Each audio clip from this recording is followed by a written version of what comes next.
Croeso gynnes I bob un o'ch chi yma i'r gyfarfod cyntaf yma o dîm newydd Llywodraeth Cymru, y Gweinidogion fydd yn lliwio y gwaith o adeiladu Cymru yn y blynyddoedd I ddod. This is about new leadership for Wales, so we're ready to begin the work. It is the first full week in government and we're getting down to business, talking here in Pentre Bach, Ewch about one of the key elements of our programme for government. Mae'n cynnig gofal plant ni yn rhywbeth dwi'n hyderus bydd yn gallu trawsnewid bywyd y plant, trawsnewid bywyd y teuluoedd.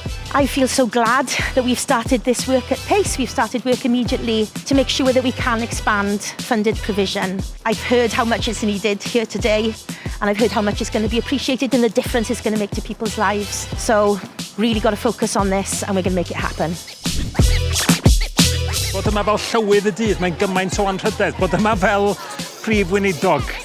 Ond bod yma fel rhywun o Ynys Môn yn gweld yr ynys ar ei gorau, gweld yr Eisteddfod ar ei gorau, yr Urdd ar ei gorau. A ddechrau, da iawn chi ogia.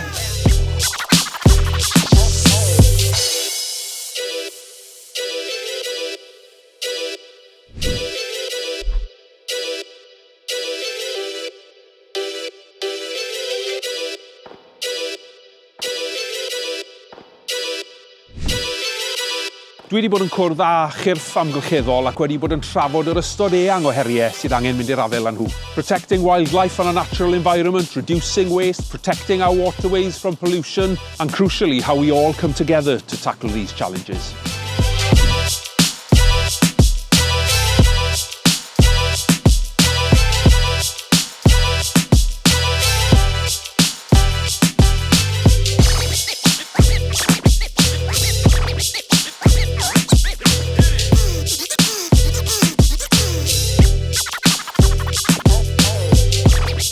Talk amongst yourselves, I'm in my own world.